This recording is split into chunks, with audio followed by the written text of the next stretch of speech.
principio se titula Principios de Neuronavegación, pero con un énfasis más en lo que es el ultrasonido intraoperatorio y sus nuevas tendencias en la neurocirugía moderna.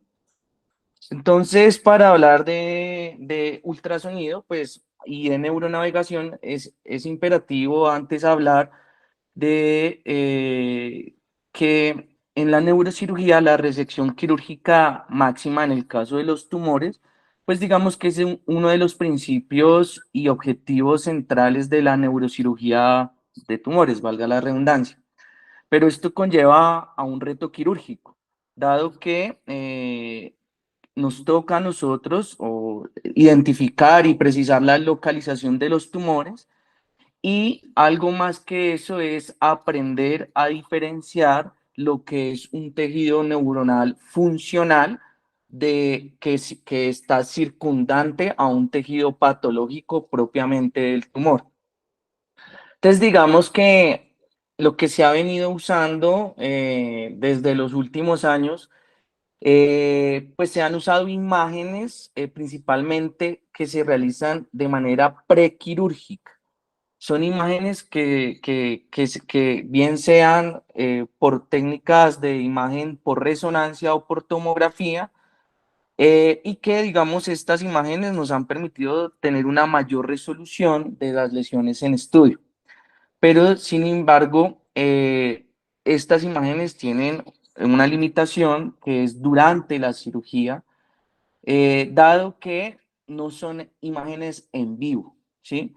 Y aparte, pues, que también conllevan a un costo económico para el uso, pues, durante la práctica quirúrgica. En comparación con la imagen y la tomografía como imágenes preoperatorias para la neuronavegación, se ha venido implementando con más fuerza la ultrasonografía o la ecografía intraoperatorio, ya que esta es una técnica más asequible, es más segura y es muy reproducible, sobre todo intraoperatoriamente. Una de las ventajas es que nos ayuda o nos da unas imágenes en tiempo real de nuestro campo quirúrgico y pues que dependiendo cómo se realice y qué tanta curva de aprendizaje tenga quien esté realizando, puede darnos una mayor resolución del campo quirúrgico en vivo. Pues como todos saben, ya que el ultrasonido pues es una técnica de imagen que es operador dependiente. Para entrar en materia, pues antes es importante recordar algunos conceptos de manera muy rápida de la física del ultrasonido. Entonces, digamos que el ultrasonido en la medicina se utilizó gracias a algo que se llamó el efecto piezoeléctrico, que fue descubierto por allá en el siglo XIX por los hermanos Curie, a mediados del siglo XIX. Y este efecto se definía como que al pasar una corriente eléctrica por un cristal, se produce una vibración que genera un haz de ultrasonido. Entonces, digamos que el ultrasonido de diagnóstico ya propiamente en la medicina se basa en la física de esas ondas sonoras. Y en general, pues corresponde a un fenómeno que se genera por la vibración de unas ondas que se generan en un transductor, que en este caso es el piezoeléctrico, que este convierte las señales eléctricas en ondas sonoras en diferentes frecuencias que son superiores a las frecuencias audibles, o sea que está más o menos entre 1 y 20 megahertz. Estas ondas de presión acústica pues se transmiten a los tejidos y pueden tener diferentes fenómenos. Unas se absorben, otras se dispersan, otras se reflejan, y esto va a depender de la longitud de onda y de la frecuencia de la onda y las cualidades acústicas, o así las llaman, cualidades acústicas físicas que son inherentes al tejido donde están incidiendo. Las ondas que se expanden y y contraen, digamos que son reflejados como ecos y son detectadas a su vez, o sea, a su vez el piezoeléctrico genera ondas y esas ondas pueden cambiar, ser reflejadas y ser detectadas a su vez por el mismo transductor piezoeléctrico y ser convertidas en una nueva señal eléctrica. Esta nueva señal eléctrica se procesa en una imagen nueva que la llaman imagen modo de brillo 2D o que es conocida también como modo B. Como modo B. ¿Qué característica tiene esta imagen? Que se presenta en escala de grises y se basa principalmente en la amplitud de los ecos y el retraso del tiempo entre el pulso emitido y el eco recibido de nuevo por el piezoeléctrico. Entonces, es importante tener un concepto que es la propagación del ultrasonido, ya que este depende de la impedancia acústica de los tejidos, o sea, aquí definido como la letra Z, que está determinada por el producto de la densidad del tejido y de la velocidad del sonido. Tienes información.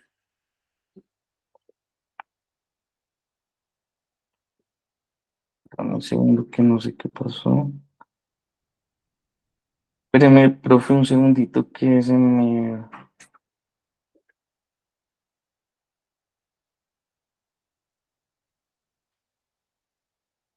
Entonces estaba hablando de la impedancia. ¿Sí me está escuchando, profe? Qué pena, es que tuve aquí una...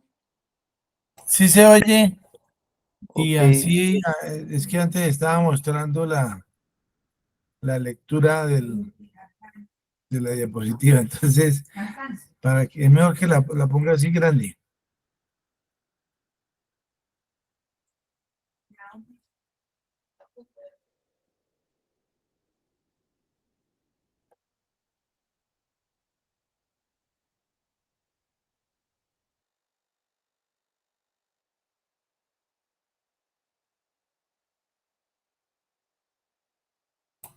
Ahí está mejor.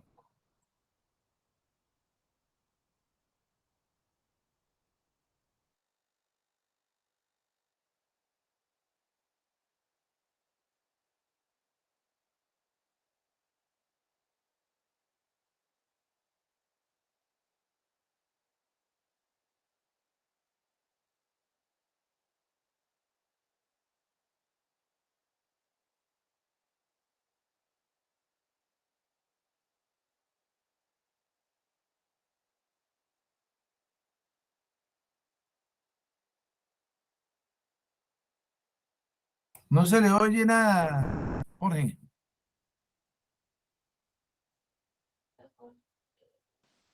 Ya, profe. Ya, qué pena. ¿Ahora sí me escucha? Sí. Sí, Listo, qué pena, profe. Ya arreglé aquí los inconvenientes técnicos. Bueno, entonces estaba hablando que esa física del ultrasonido, pues depende, tiene un fenómeno que se llama la propagación, y esa propagación, pues está dado por lo que se conoce como impedancia acústica, que a su vez depende tanto del tejido, la densidad del tejido, perdón, como la velocidad del sonido. Entonces, por otro lado, cuando esas ondas tienen contacto con los tejidos, pueden tener diferentes fenómenos físicos. Uno de ellos es el fenómeno de la reflexión, que es cuando la onda llega a la interfase, se ve reflejada en la misma dirección según el ángulo de incidencia. Pero también tenemos, por otro lado, que la refracción, en la refracción, las interfaces de los tejidos pueden producir variación en la dirección de esas ondas y dispersar la onda o rebotarla en otra dirección que no necesariamente es captada por el transductor o por el generador de la onda. En el fenómeno de dispersión, las ondas inciden, pero a su vez depende las interfaces de los tejidos, la densidad y la velocidad con que se incida, pues pueden propagarse en diferentes direcciones, no necesariamente percibidas por el transductor.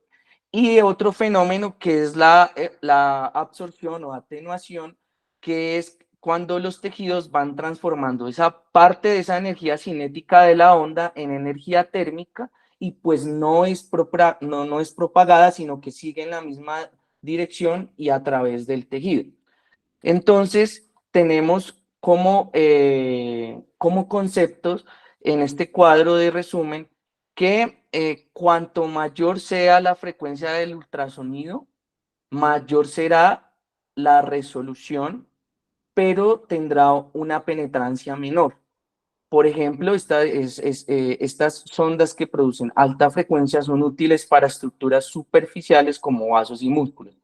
Pero en contraparte, cuando hay una baja frecuencia, denominado con frecuencias de 1 a 5 MHz, la penetrancia es mayor, pero la resolución es menor. Por ejemplo, se usan órganos profundos como el tórax y el abdomen. Entonces, dependiendo de esa amplitud de onda que se recibe en el transductor de vuelta, pues la imagen ecográfica se va formando con distintas tonalidades. Y estas tonalidades se dan en diferentes escalas de grises. Entonces, es más ecogénico o más brillante cuanto mayor amplitud vuelvas al transductor. Por ejemplo, podemos ver que los plexos coroideos tienen una mayor ecogenicidad que el líquido cefalorraquídeo. En este caso, en esta imagen, que está representada acá.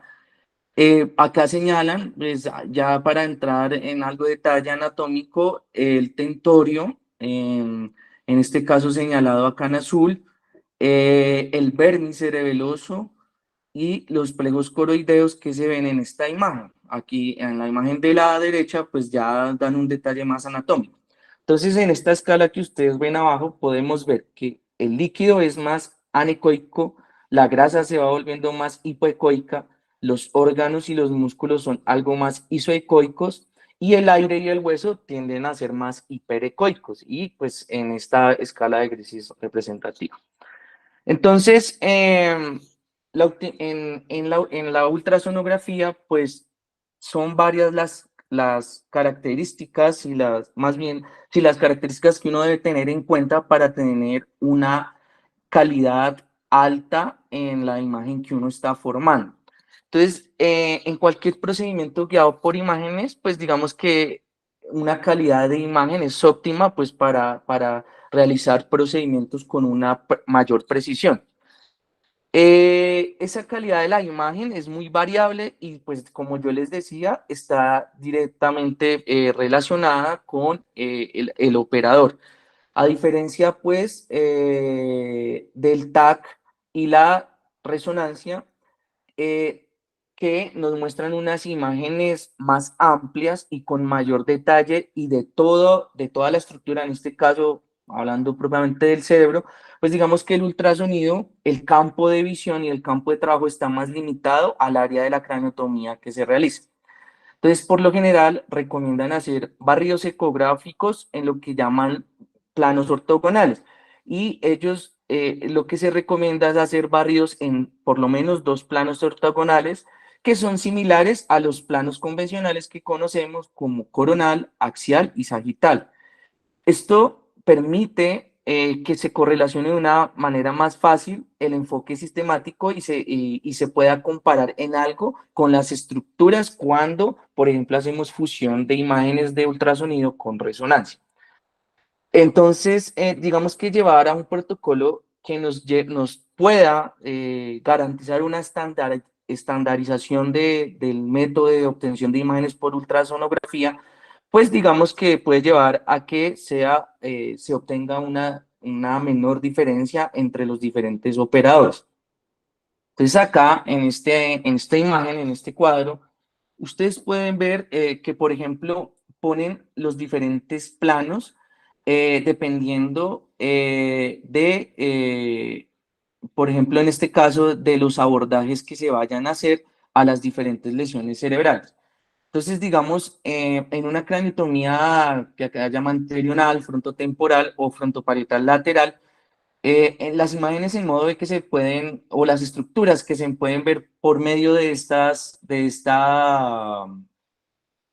este barrido ecográfico, principalmente los ventrículos laterales, si lo hacemos en estos 2 planos ortogonales, tanto coronal axial en una craniotomía terional, los plegos coroideos y el hipocampo. Y si usamos Doppler, pues podemos ver ramas propias de las arterias cerebral media como la M2 y la M3. En un abordaje interhemisférico, posicionando la sonda como está acá y hacemos un barrido en el plano sagital y coronal, pues podemos ver o se puede usar para ver estructuras que son los ventrículos laterales, también los pliegues coroideos, la hoz cerebral, el cuerpo calloso y el giro del cíngulo. En este caso, este abordaje o este barrido ecográfico nos permite por medio del Doppler estudiar el flujo de la pericallosa y la callosa marginal. Si hacemos un abordaje occipital o suboccipital, pues se puede detallar el cuarto ventrículo, el cerebelo y el tallo cerebral. Y asimismo, pues podemos, por medio de Doppler, estudiar el flujo del sistema vertebrovascular. Entonces, en un estudio que se realizó hacia el año 2010 y que fue publicado en esta revista, se quiso evaluar los resultados que tenían y el impacto que tenía del uso de la ultrasonografía para resección de gliomas de alto grado. Entonces, en una corte de 142 resecciones de gliomas guiadas por ultrasonido, entonces se identificó que una buena calidad de la imagen era un factor independiente de las estimaciones más precisas de la resección y de una mayor resección total bruta, y que una calidad de imagen deficiente se asoció con un resultado posoperatorio pues mucho peor. Esto pues explicado acá en el grado. Entonces, acá en el cuadro, perdón, podemos ver cómo la calidad de imagen se relacionó con una mayor resección y una pobre calidad de imagen, pues también se correlacionó con una menor resección y sobre todo, pues se correlacionó con un peor resultado funcional posoperatorio estudiado a 6 meses y a 1 año. Para la elección de la sonda, entonces, digamos que en la elección de la sonda también podemos ver que hay diferentes tipos de sonda. Cada una tiene diferentes fortalezas y limitaciones. Estas fortalezas y limitaciones pues se evidencian en esta tabla. Generalmente se prefieren sondas de tamaño pequeño para el uso intraoperatorio, ya que la craniotomía pues puede ser menos invasiva y puede ser más fácil de acomodarlo en el campo quirúrgico. Hay básicamente 3 tipos de transductores: los que son lineales, los que son curvos y unos que llaman de matriz sectorial. En esta revisión que hice, digamos, lo que planteaban es que este tipo de sondas de matriz sectorial son las sondas que a menudo más se usan pues, en la neurocirugía. Una de las sondas, pues como ya lo dice, es esta porque es una sonda de baja frecuencia, tiene una huella pequeña y a través de la cual, pues digamos que se puede producir un campo que tiene forma trapezoidal del cerebro y proporciona y se puede hacer a través de una pequeña ventana de craniotomía.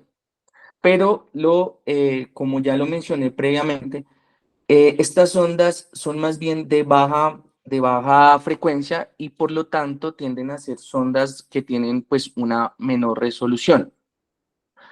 Digamos acá, como ustedes pueden ver, hay sondas curvas y lineales que tienden a tener o proporcionan una mayor frecuencia, pero y pueden hacer una mayor resolución de imagen o calidad de imagen, pero la profundidad a las que ellas pueden llegar son mucho menores.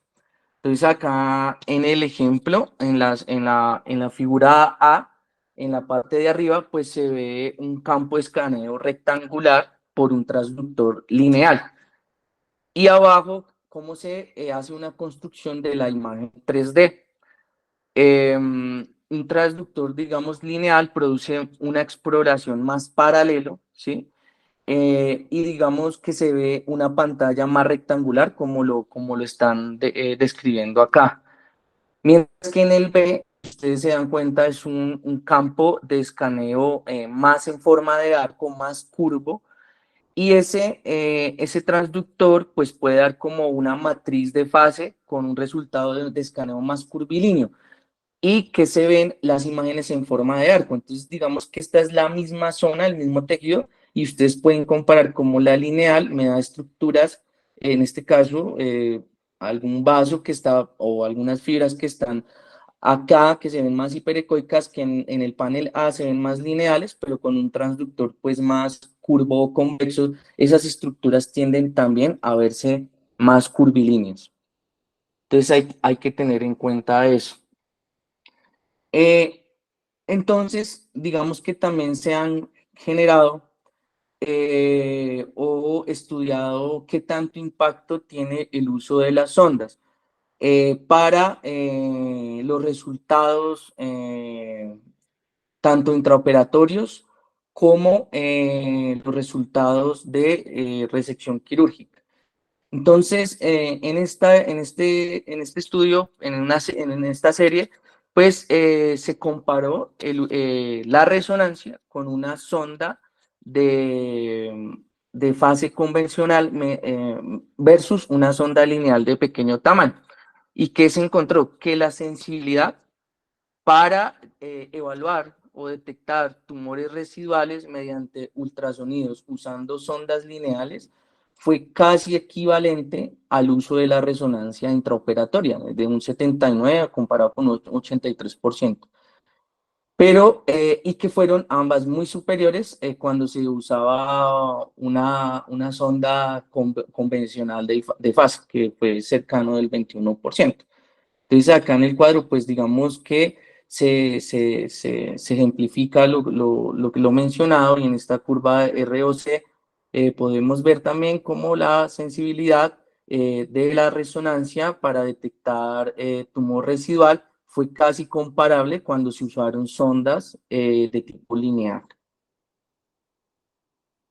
También es importante en el ultrasonido tener en cuenta los artefactos, ya que estos artefactos me pueden enmascarar la enfermedad residual o la resección excesivamente agresiva, haciendo que yo lesione lesione o dañe lo que el tejido sano circundante al tejido patológico. Entonces, en neurocirugía principalmente se dan dos tipos de artefactos. El primero de ellos es el sombreado o la sombra acústica, que son áreas de reflexión o absorción completa del ultrasonido, por ejemplo, en el interfaz del cerebro-cráneo, y que se producen principalmente por burbujas de gas.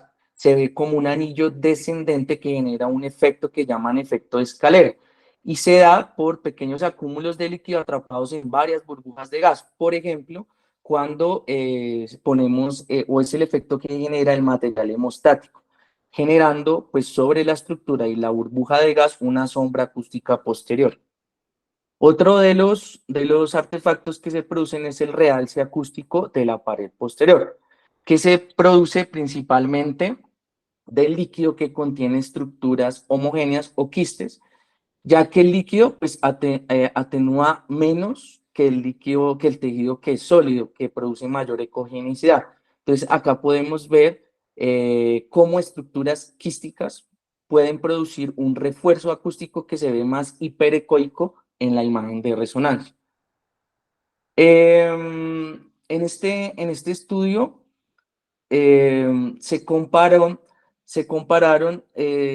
las diferentes, es un estudio donde se usó ultrasonido intraoperatorio para determinar la extensión de la resección de los tumores intraparenquimatosos, comparándolo con la tomografía y el estudio histopatológico. Entonces, ¿qué se encontró?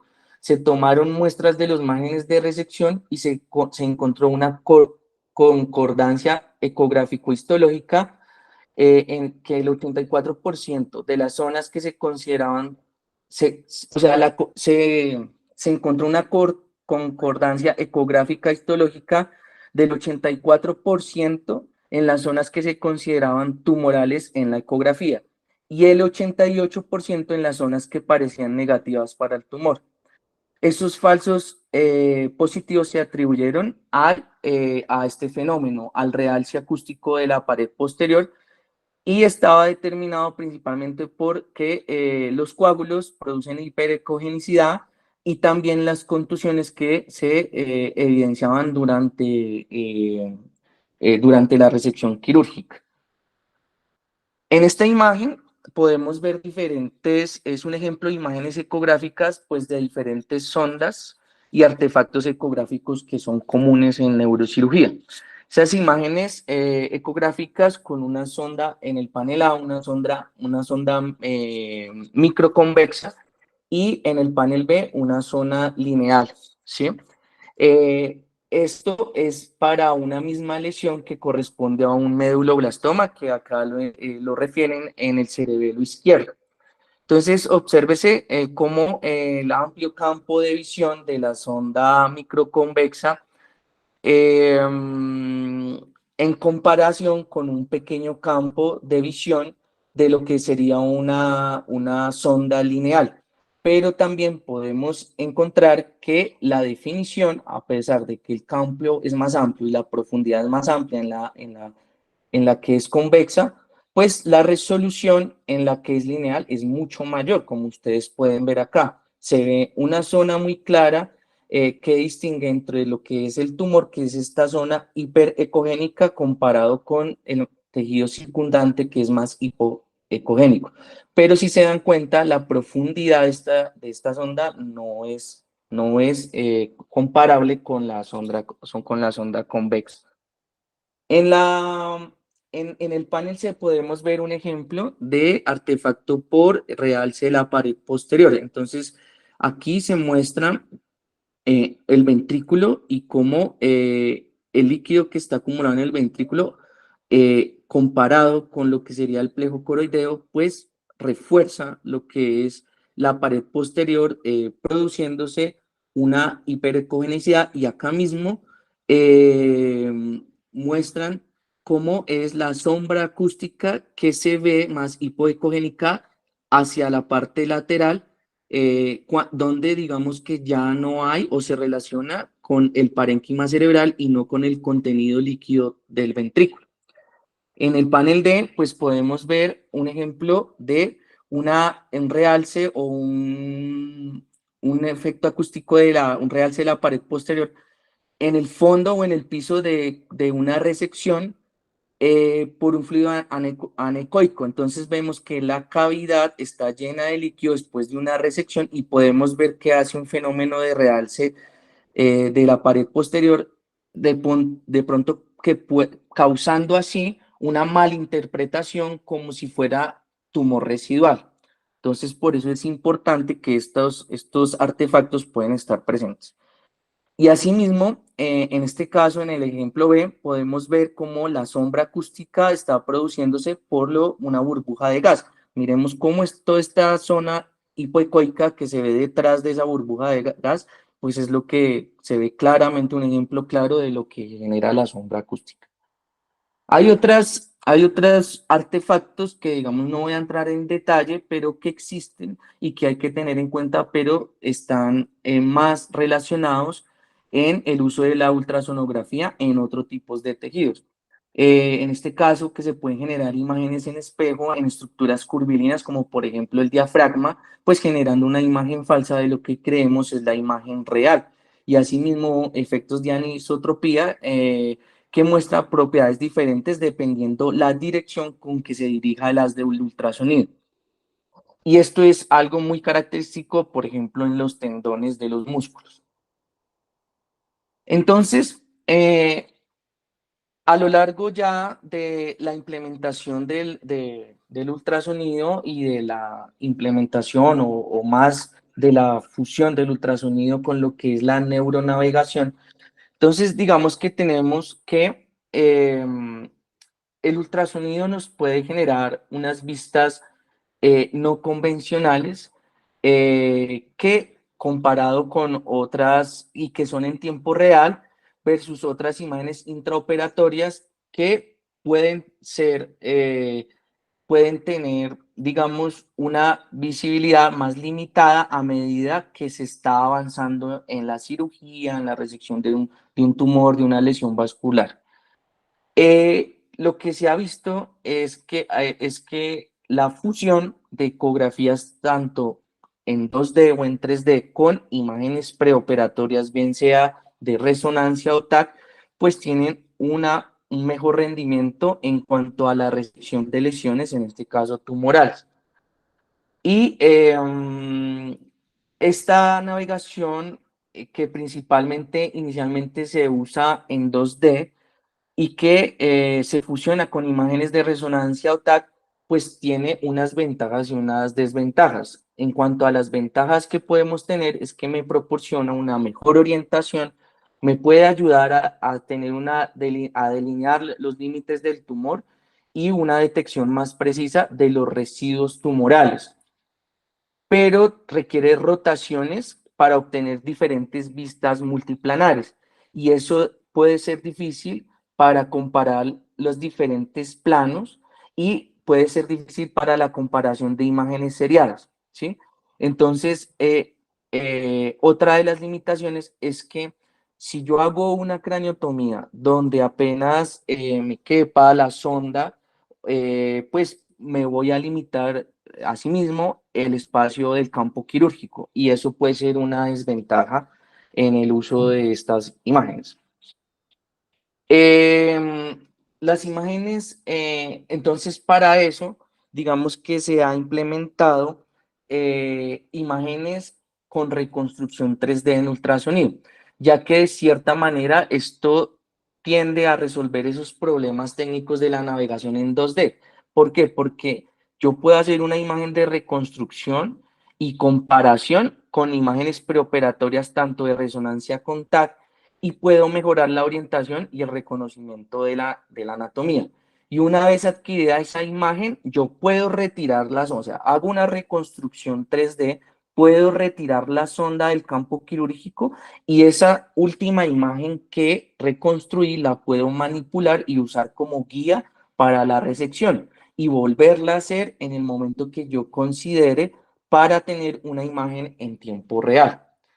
Entonces, digamos que acá es un ejemplo, esta imagen es un ejemplo de neuronavegación fusionada con ecografía intraoperatoria. Entonces, lo que se ve en rojo es la lesión tumoral en los diferentes planos axial, coronal y sagital. Entonces, acá lo que quieren ejemplificar es cómo, haciendo un barrido ecográfico, puedo distinguir esa misma lesión y algunas lesiones circundantes satélites, o incluso algunas lesiones vasculares que estén muy cerca a mi target. Entonces, lo mismo acá ejemplifican cómo veo esta misma lesión en un plano axial, pero en ecografía, en un plano coronal, aquí cómo puedo distinguir la hoz del cerebro, por ejemplo, el surco interhemisférico, y en un plano sagital, cómo también puedo identificar hacia la parte más basal, por ejemplo, estructuras como las estructuras venosas, el seno sagital superior o el seno recto en este caso, que se alcanzan a visualizar en esta ecografía. Entonces, digamos que se ha intentado, mediante diferentes estudios, encontrar como qué ventajas tiene el uso de esa ecografía intraoperatoria 3D en este caso específico, para la resección o remoción de tumores cerebrales. En este estudio, pues se estudió una serie de 16 pacientes donde se concluyó que la ultrasonografía 3D tenía una sensibilidad del 71% para detectar tumores residuales. Asimismo, en este otro artículo de revisión, que se estudia propiamente la ultrasonografía 3D intraoperatoria, entonces se encontró que había una alta concordancia al usar del uso de la ecografía 3D con la histopatología final, casi entre el 74 y el 100%, y que la detección de residuo tumoral era comparable cuando usábamos resonancia magnética para la navegación, y que esto fue mayor para gliomas de bajo grado que para gliomas de grados pues más altos. Entonces, digamos que la implementación de esto ha tenido varias utilidades y una de esas es lo que nosotros conocemos como el brain shift, que es como la deformidad que se presenta del cerebro a medida que yo voy avanzando en el acto quirúrgico. Ese brain shift dice que puede llegar a ser tan significativo de perder una orientación o precisión de hasta 15 milímetros. Y ese brain shift se puede presentar por la pérdida de líquido cefalorraquídeo, por la reexpansión del cerebro que está comprimido por una lesión o por cambios simplemente en el volumen sanguíneo cerebral. Entonces, para ello se han creado lo que se llaman las técnicas de registro rígido, que son las más utilizadas para corregir esto. Y esto implica una actualización y un corregistro de algunos puntos de referencia anatómicos comunes, como son el plejo coroideo y la hoz cerebral. Entonces, se hace, o lo que recomiendan es realizarlo colocando la sonda de ultrasonido en el mismo plano de la deformidad predominante.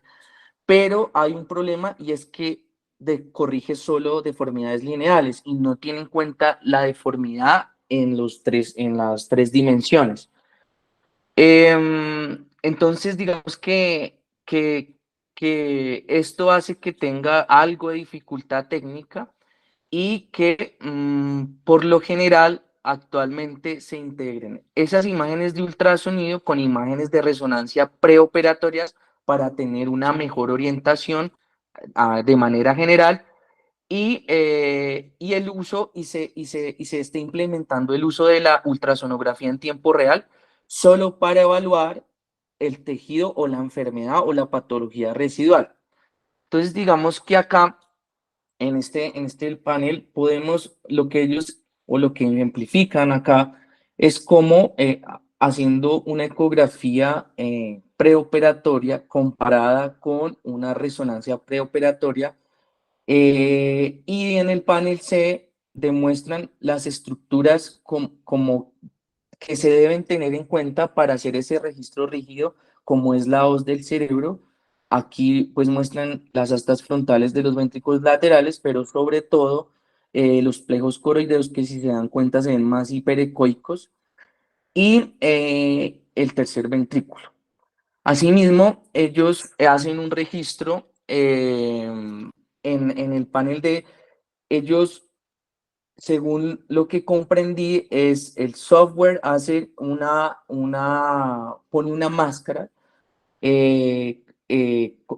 colocando la imagen de resonancia sobre la imagen de resonancia y de ecografía, perdón, y la máscara verde lo que ejemplifica es qué tanta concordancia tiene las imágenes que se ven en la ecografía en tiempo real con la resonancia preoperatoria. Entonces, si ustedes se dan cuenta que aquí está realzando las estructuras que se ven más hiperecoicas en la resonancia en tiempo real. Y usted, asimismo, teniendo puntos de referencia como son los plejos coroideos y la hoz cerebral, puede de cierta manera ir definiendo qué tanta deformidad o qué tanto brain shift tiene o va teniendo el cerebro durante el proceso quirúrgico. Entonces, teniendo en cuenta esto, debido a que hay a muchas variables potenciales en las imágenes ecográficas, es, digamos, se ha tratado de objetivizar cómo la ecogenicidad es relativa y es diferente en diferentes estructuras, tanto anatómicas, en diferentes tipos de lesiones o en diferentes productos o, por decirlo así, fenómenos patológicos que se pueden producir. Como lo pueden ver acá, algunas estructuras anatómicas que son más hiperecoicas y como lo mostré en la diapositiva previa, es la hoz y el tentorio, está seguido de los plejos coroideos, hacia una zona más isoecoica encontramos el epéndimo, la sustancia blanca, y una estructura anatómica más hipoecoica en contraparte a la FALS es el líquido cefalorraquídeo que se encuentra pues en la cavidad intraventricular. Asimismo, pues hay lesiones que se han intentado objetivizar por ecogenicidad, como son los cavernomas que producen una ecogenicidad alta. Los meningiomas tienden a producir ecogenicidad alta, pero mucho menor que los cavernomas. En este caso, los tejidos, si se dan cuenta, los oligodendroblomas o lesiones difusas o astrocitomas de bajo grado se ven, están en una ecogenicidad muy similar a la sustancia blanca. Los quistes tumorales o el núcleo de los abscesos pues tienden a ser más hipoecoicos. Asimismo, en productos o líquidos más bien, como por ejemplo, en este caso que quieren representar el estadio agudo de un hematoma, pues se va a ver más hiperecoico. El edema agudo casi que se ve que va a corresponder también con un sangrado agudo. Un edema crónico va a tender a ser más hipecoico, y un sangrado crónico o colecciones pues van a tender a ser más hipoecoicas. Entonces, aquí en este ejemplo, pues se quiere ejemplificar cómo digamos, diferentes componentes irregulares y sólidos de un glioblastoma y metástasis pues, que realzan en la resonancia se pueden corresponder con lo que veamos también en las imágenes de ultrasonido intraoperatorios. Entonces, ustedes pueden ver acá que el glioblastoma recurrente pues, se ve con una captación de medio de contraste irregular en la periferia, y acá pues tiende a ser sobre todo el centro necrótico el que más detalle da, pero si ustedes se dan cuenta, los bordes que captan contraste en este caso, pues no producen tanto hiperecogenicidad. En un glioblastoma primario, esto es un glioblastoma recidente, pero en un primario podemos ver cómo sí se puede correlacionar la imagen de resonancia preoperatoria con la imagen ecográfica en tiempo real, y se puede ver que ambas estructuras, o lo que realza aquí el contraste, pues sí se ve más hiperecoico en la imagen real. Y asimismo un astrocitoma de bajo grado, pues podemos ver que lo que se alcanza a ver acá con algo de edema corresponde aquí también a verse algo más hiperecoico, como lo evidenciaba pues en la diapositiva anterior. Entonces digamos que ellos señalan acá que la experiencia que han tenido en el artículo de revisión que yo pues tomé como principal de esta revisión, ellos dicen que si la lesión es homogénea, bien delimitada en el FLAIR preoperatorio, la lesión por ultrasonida va a ser más bien hiperecoica y bien definida. Pero si los márgenes están mal definidos en el FLAIR, con una señal anormal que se fusiona con la sustancia blanca, pues asimismo en la ultrasonografía la lesión va a estar mal definida. Entonces, también el uso de la ultrasonografía ha permitido que se lleven a cabo unas técnicas más avanzadas, entre esas el Doppler. Entonces, digamos que hay dos tipos de Doppler, el Doppler color y el Doppler espectral de potencia o Power Doppler. El primero es más útil para realizar antes de incidir la dura madre, ya que me permite identificar los vasos críticos que están en relación con el tumor y la vascularización del tumor. Cuáles son, por ejemplo, las arterias de alimentación y cuáles son las venas de drenaje. Pero este está limitado por los artefactos de profundidad y superposición del cuadro de Doppler cuando no es muy grande.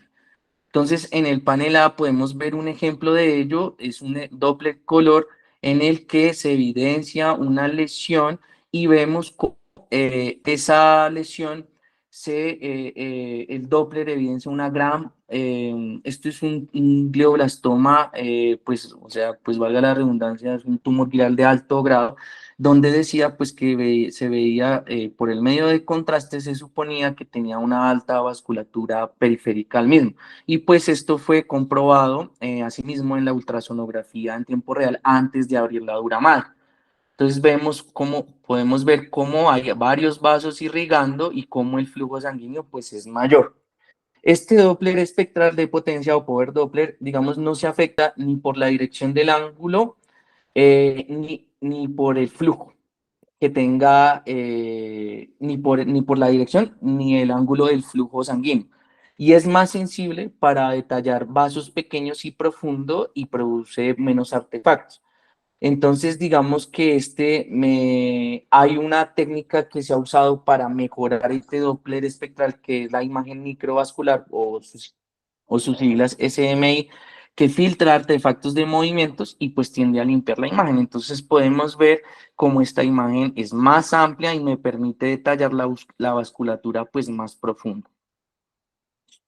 Dentro de esas técnicas avanzadas se ha implementado algo que se llama el ultrasonido con contraste, o con contraste mejorado o potenciado, que por sus siglas en inglés se ha denominado el ZEUS. Entonces, lo que acá describían es que el medio de contraste que se usa es como unas micro burbujas de gas que se inyectan de manera IV y que producen un fenómeno llamado charco de sangre. Y ese charco de sangre produce un alto grado de ecogenicidad versus los tejidos circundantes que los están rodeando. Entonces, permite hacer una mejor visualización y delimitación del tumor versus las imágenes que se ven estándar en el modo B, que produce normal pues la ultrasonografía.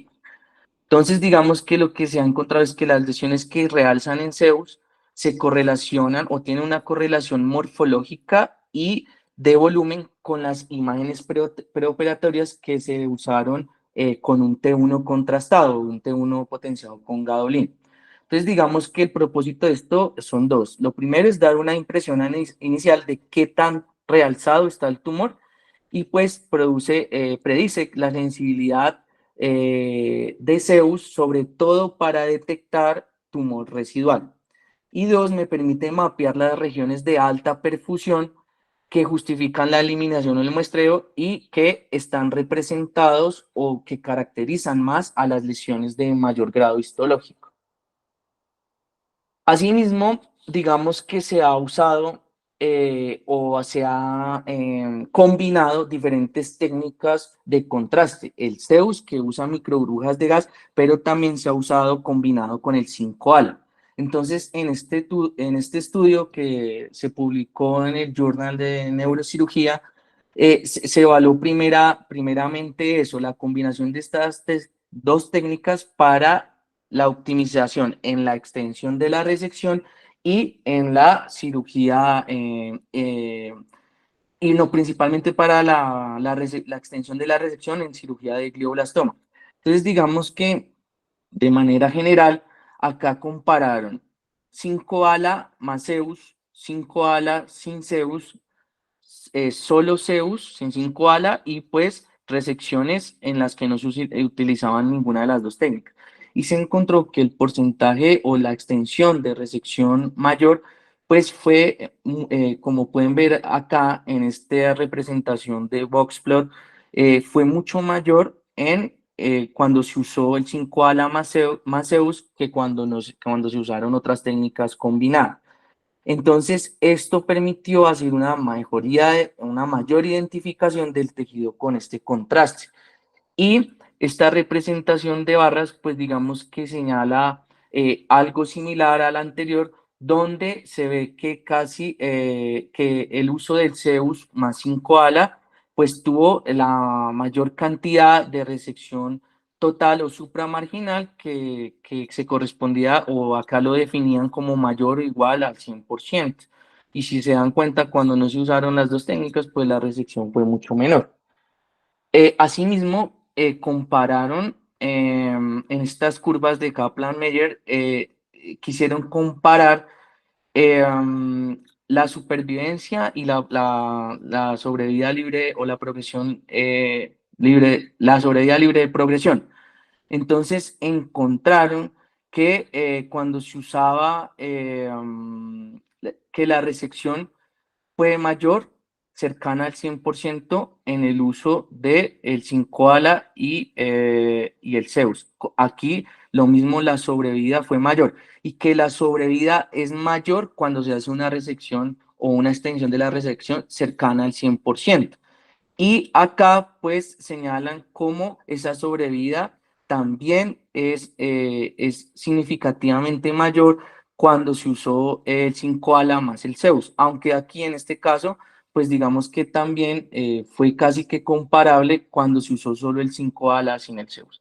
Y acá en la progresión libre de tumor, pues también es mucho mayor cuando se hace una resección cercana al 100% y se correlaciona cuando esa sobrevida de libre progresión, cuando se usa el 5-ala y el Zeus, que es la línea pues azul que se ve acá, lo mismo acá. Entonces, digamos que esos estudios concluyen que da mejores resultados, mejor sobrevida, mejor pronóstico, porque se puede hacer una resección cercana al 100%. Asimismo, en este ejemplo, pues lo que está en este panel, en esta imagen, es como una lesión de alto grado, tomando una imagen preoperatoria por resonancia comparado con una lesión de bajo grado, tanto en la imagen de ultrasonido y la imagen de resonancia. Aquí también, pues podemos ver cómo la captación de medio de contraste es mayor después de la administración o después de los 26 segundos de administración de estos medios de contraste y que se organiza o es más homogéneo y se puede ver en la ultrasonografía en tiempo real comparado con una lesión de bajo grado que si ustedes se dan cuenta del patrón de captación y de estos son ultrasonografías con un filtro magenta para poder ver estos medios de contraste, pues como el medio de contraste se capta de manera o con un patrón pues más difuso.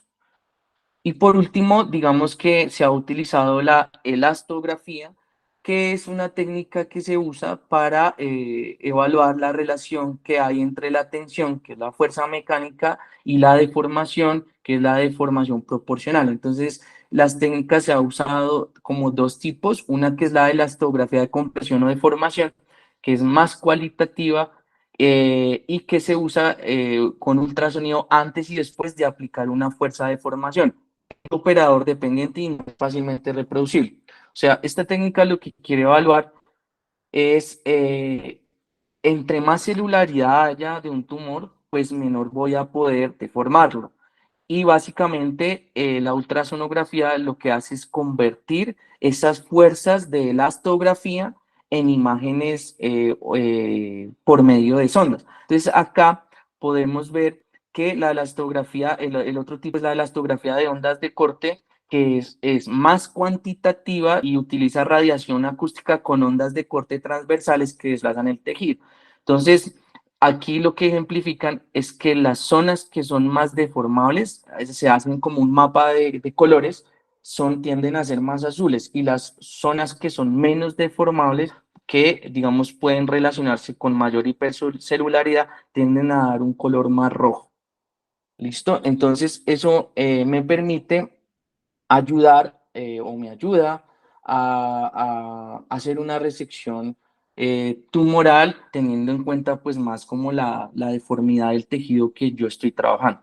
Como conclusiones, pues digamos que existe una línea muy fina en nuestro campo neuroquirúrgico entre la extirpación del tumor y la preservación de la función neurológica o tejido sano. Y digamos que para esto se han intentado a implementar diferentes herramientas tecnológicas que nos permiten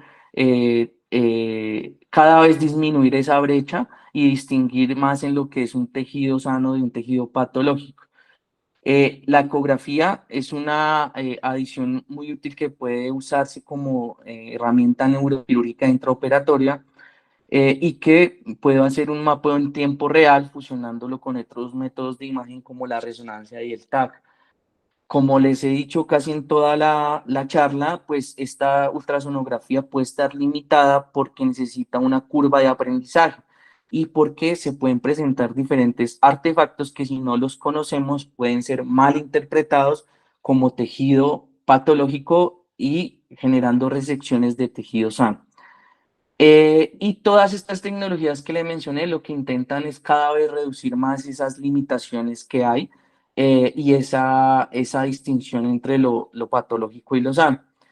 Y asimismo, pues digamos que se van implementando o se están implementando pues mayores tecnologías y en este caso un mayor desarrollo de tecnologías de ultrasonido para propiamente ser dirigidas al campo de la neurocirugía. Incluso ya se están creando tecnologías para el uso de la ecografía intraoperatorio en resección de tumores espinales, para el paso de tornillos transpediculares en fijaciones y demás, y pues que son herramientas en tiempo real que nos pueden ayudar a ser más precisos y a generar menos daño en los pacientes. Y eso sería todo, profe.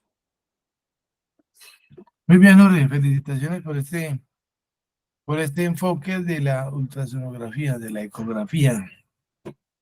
La venimos usando ya hace varios años, pero no de manera metódica y me parece que es una herramienta que es primero económica, supremamente barata y digamos que mucho mejor incluso que la resonancia o que la navegación, a veces la neuronavegación que conocemos ahora de coordenadas X, Y, Z, que usamos o incluso de la misma estereotaxia. Entonces, de pronto cada una tiene sus indicaciones.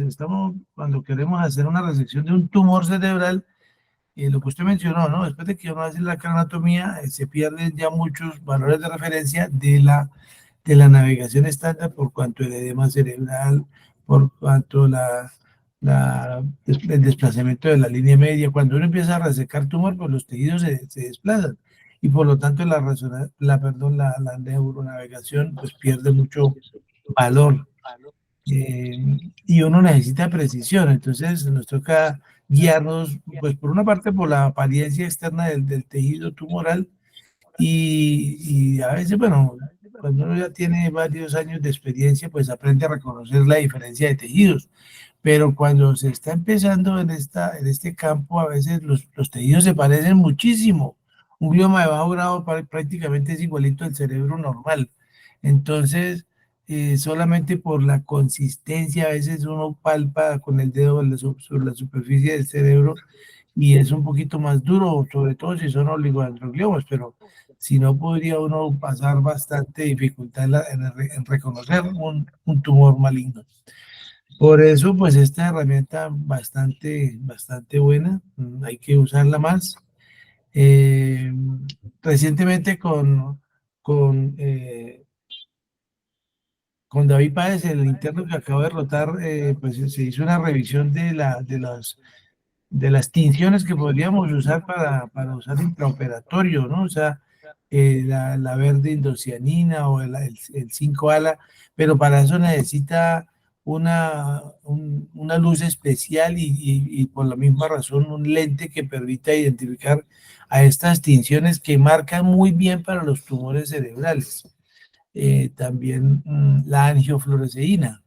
Entonces, de todas maneras, por ahí tenemos pendiente que David nos haga una ampliación de esa charla que hizo muy buena hace como 20 días.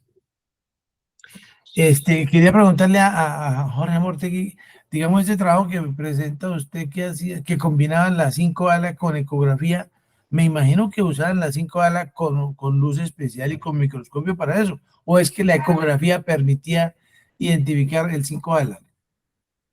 Pues, profe, lo que entendí ahí es que el ecógrafo sí permitía identificar el 5-ala, profe. Creo que es con un software especial que tienen los ecógrafos o una máscara, si no estoy mal, de las que usan ellos.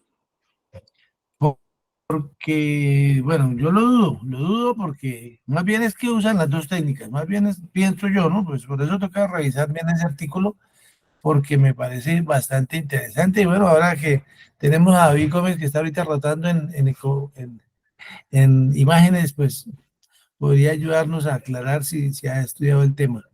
Yo creo que ahorita que estuve en el Congreso de Barranquilla, hablé con el señor que vendía las lupas. Y entonces le dije que estaba bastante interesado en las lupas que detectan estas tinciones especiales, el 5-ala o también el verde indocenina. Para cada uno se necesita una lupa especial. Este, valen aproximadamente $10.000 esas lupas. Entonces, digamos que para nosotros personalmente, pues es un costo muy elevado, pero para el hospital, pues a mí se me hace muy barato. El hospital debería comprar ese aparato, esas lupas, y realmente no es tan caro una ampolla de esas de verde indocelina cuesta, como yo le había dicho, como $1.000.000 y alcanza para 2 o 3 pacientes. Entonces, pues facilitaría mucho la resección quirúrgica de los tumores y sería una ayuda bastante, además de esta ecografía. Y bueno, todo se complementa, ¿no? Tener la navegación que nosotros hemos logrado con éxito allá en el túnel, pues chéverísimo, chéverísimo darle mejor resultado a los pacientes. Entonces, bueno, ahí dejo abierto el micrófono para que Lorey levantó la mano, el doctor Oscar Zorro también, que nos ayuden con las opiniones. David Gómez, si puede aportarnos también datos. Muchas gracias. Siga, Lorey, por favor. Buenas noches, profes. Bueno, justo, profe, Jorge, excelente presentación. Mire que con el doctor Gracias. Rincón hicimos un club de revistas acerca de ese tema y presentamos un artículo del 2022 de la Universidad de Pittsburgh y allí mostraban pues las ventajas de la ecografía 3D para la resección completa de gliomas de alto grado, ¿sí? Realmente en la técnica quirúrgica que usaron para esos 3 casos, uno lo hicieron con contraste, ¿sí? Y no era unas nanopartículas, realmente no era el 5 ala porque pues no era compatible y realmente realzó porque eran tumores pues vascularizados, era un tumor muy vascularizado. Entonces, en la discusión de los 3 casos que hicieron, pues como que resaltó como ventaja que el tumor sea muy vascularizado, que sea de alto grado, porque como tú mostraste, es bajo grado, el contraste o la hiperecogenicidad era muy difusa. Entonces, pues fue favorable para el hemangioblastoma, para los meningiomas o los gliomas de alto grado. Lo otro que de esa revisión que hicieron, que fue muy curioso, es cómo hicieron la conducción. Yo no sé si en la revisión, bueno, que tú hiciste, describían con qué, o sea, qué agente conductor usaron para la sonda, porque pues uno ve que uno hace como un hechizo con un plástico, le pone el gel y bueno, y pues obviamente eso empeora como la conducción. La calidad de la imagen. ¿Sí? Sí, Exactamente, y pues hacemos efectos artefacto. Entonces, no sé cómo tú, si allí describieron qué tipo. bueno, Y lo otro, última preguntita, sí, era tranquila. que el software, ¿sí? Pues nosotros vimos que solo BrainLab ofrece ese software que usaron, que fue el BCAC 5000. No sé si está disponible acá en Colombia con BrainLab o con otra casa. Eso es todo. Bueno, para la pregunta del profe Arias, sí, aquí en el artículo lo que señalan es que administraron una dosis previa de 3 a 5 horas de 20 miligramos por kilo del 5-ALA, ¿sí? E intraoperatoriamente vieron las regiones de Enter bajo iluminación de luz violeta con un filtro que llaman Blue 400. Es lo que identifican acá. Pero no, yo entiendo que ese filtro es más del microscopio, ¿no? O no sé dónde se Sí, pone sí. Es que eso da una luz esa luz especial. violeta Claro, azul. Ajá. sí. Y para Lorraine, pues acá utilizan un agente que se llama, o que es lipídicos, que tiene es sulfur hexafluorido, o sea, es un agente que aquí lo denominan, que lo da una casa que se llama Sonobu de italiana, ¿sí? Que tiene un agente lipídico con hexafluorido y sulfuro. De la casa que ellos señalan acá, es una casa italiana que se llama MyLab, pero pues no sé si acá esté eso, que está en Génova, Italia. Entonces, pues no sé si aquí BrainLab, que por lo que vi ellos fomentan y patrocinan mucho el uso y la fusión de ecografía con resonancia intraoperatoria o neuronavegación más bien. De pronto sí lo tengan, pero no estoy seguro.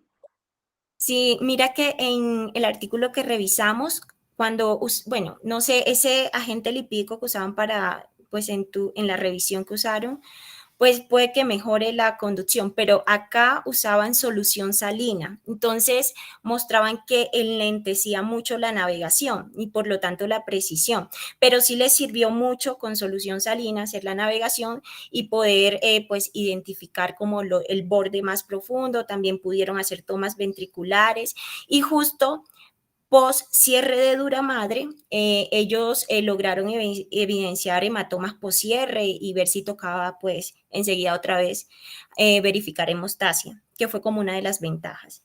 Pero bueno, entonces hay que ver si se puede empezar a emplear acá en Colombia. Ujú. Jesús David, hable. Doctor Jesús David. Gracias, profe. Respecto a lo que decía el profe Arias, en algún momento leí un protocolo de sonosensibilización para la resección de gliomas. Entonces resulta que dentro de uno de esos sonosensibilizadores era el 5-ALA. Y el 5-ALA era porque más que pintar como un contraste, es porque aumenta la señal ultrasonográfica del tumor. Entonces, en estos tumores, como bien lo decía Lorraine, que son altamente vascularizados, pero que también tienen un hipermetabolismo, lo que pasa es que cuando se somete al 5-ALA se forma un metabolito que es el monometiléter hematoporfirina, ¿sí? Esto hace que haya una señal hiperecogénica más alta y por eso optimiza pues la resección como tal, ¿sí? Entonces, esa es la razón por la cual uno puede usar esto como entre comillas, un medio de contraste para pues optimizar la resección en la navegación guiada por ultrasonografía. Y ese era el comentario que quería hacer. Buenas noches. Sí, No, Noches, profe. estuvo muy buena la conferencia, la veníamos escuchando mientras llegábamos a casa y me pareció muy interesante lo que habló Jorge. Yo les quería aportar un poquito de la experiencia que yo he tenido con la neuronavegación comparado con otros métodos. Por ejemplo, o sea, yo me fijo que la tasa de lesiones positivas que hacemos nosotros con estereotaxia está por encima del 97%, ¿sí? Mientras que lo que uno ve en la literatura con la neuronavegación para biopsias no alcanza ese porcentaje, ¿sí? Es una experiencia personal. En cuanto a la comparación entre estereotaxia y neuronavegación, yo veo que para biopsias siempre prefiero la estereotaxia porque es más precisa, porque es sobre un marco rígido, porque son ya muchos años y cientos de pacientes operados con estereotaxia que nos dan ese aval de preferirla sobre la neuronavegación. Por ejemplo, se han hecho estudios para implantar estimulación cerebral profunda de IBS entre estereotaxia y neuronavegación, midiendo los targets, y la neuronavegación pierde con la estereotaxia por precisión. Es mucho más preciso el marco de estereotaxia. Experiencia propia. Algunos de los que están en la charla que me han acompañado en la misericordia a colocar Estero IG. Yo el Estero IG lo empecé haciendo con estereotaxia. Dije, no, hagámoslo con neuronavegador, es más fácil meter el electrodo. Pero los neurofisiólogos, los neuropediatras no quedaban conformes cuando poníamos el Estero IG con el neuronavegador porque la tasa de error era más grande a 2-3 milímetros, que para ellos es importante para mirar sus mapeos corticales y subcorticales. Los que han tenido la oportunidad de acompañarme con Jorge, hicimos la semana pasada un esteroid y si se da cuenta la precisión y lo que es cercana al 100% con la estereotaxia. Obviamente que, por ejemplo, uno no va a operar un tumor de hipófisis con una estereotaxia, sería absurdo. Entonces ahí la craneotomía, las resecciones, todo es a favor de la neuronavegación. Mi experiencia en ángulo o cuando hay muchas cisternas no es buena con la neuronavegación. El sábado operé un tumor muy complejo de la región celar, un meningioma del tubérculo celar, y ya a los 5 o 10 minutos teníamos perdida por completo la neuronavegación. Eso es lo harto en la fosa posterior y cuando hay que abrir cisternas queda completamente inhabilitada pues la neuronavegación con errores de 2 o 3 centímetros en una región tan sensible como esa. Y para terminar, pues yo creo que nosotros deberíamos liderar esa utilización esa utilización de 5 ala o de alguna cosa, pues tenemos el microscopio, deberíamos hacer alguna forma y enseñarle o sea, al país esto no es, mejor dicho, hay partes del mundo en donde no se opera ningún tumor sin este tipo de sustancias y yo veo que nosotros en Colombia sí seguimos, que hemos progresado en muchas cosas, hacemos muchas, pero en eso sí seguimos todavía. Esta charla es como la charla que yo vi hace 10 15 años, ha sido muy esporádico, por ahí el doctor Osorio en Compensar ha hecho uno que otro caso, pero yo no sé, yo creo que el doctor Jaime podría liderar o algún residente y buscar el apoyo y buscar la forma, una tesis de grado y ser líderes a nivel nacional para la utilización de este tipo de 5 ala o de cualquier elemento de estos. Esa era mi opinión. Gracias. Bueno, mientras Muchas gracias, profe. tenemos el 5 ala, vamos a fomentar también un poquito la ecografía que, como mencionamos, era muy barata y realmente bastante útil en tiempo real, ¿no? Como lo mencionaba Jorge. Tenemos que usarlo más. Lo que yo veo limitante es el transductor.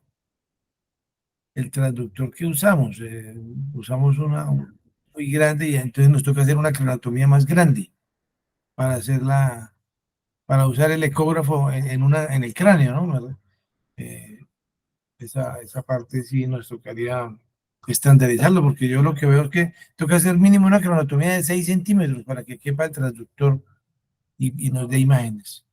Entonces, no sé si hablar con el radiólogo, de pronto hayan transductores más pequeños, no sé si se pierda precisión, ¿no? Lo que usted mencionaba, que a baja frecuencia sirve de superficial, pero si nosotros tenemos un tumor que está hasta 4 o 5 centímetros de profundidad, entonces vamos a estar ahí con alteraciones.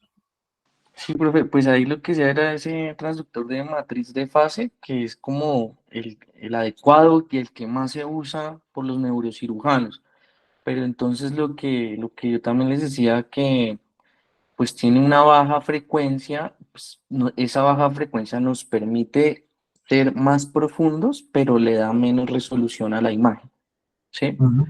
Comparado con el que usamos a veces nosotros, cuando hemos usado la ecografía ahí en Tunal o en Kennedy, que es el lineal, que es el que básicamente usamos, que tiene una mejor resolución, pero es más ancho y la profundidad no es tan buena. Entonces, pues, digamos, lo ideal sería tener varias de esas ondas para hacer, pues, la cirugía. De hecho, esa de matriz de base es también la que se usa para el Doppler transcranial, sobre todo, que también Ujú. es muy buena. Sí, de eso también hay que, bueno, cambiando de tema, o sea, la ecografía para todo lo que son los bloqueos, fíjense que lo usan los anestesiólogos para la parte de dolor, ¿no? Manejo del dolor y bloqueos periféricos y, bueno, para columna también se usa bastante. Yo lo he usado es bloqueos del piramidal, ¿no? Para la zona glútea, porque para la zona lumbar, pues no tenemos buenos resultados por la misma razón del transductor. Bueno, yo creo que estaba muy bien, muy chévere eso, hay mucho que investigar y es un campo más del conocimiento que nos toca profundizar, entonces está abierto para que continuemos en esta tarea. Bueno, muy bien, yo creo que damos por concluida la sesión, muchísimas gracias y que descansen. Bueno, muchas gracias a todos. Hasta luego. Gracias, Jorge. Gracias, profes. Gracias, chao.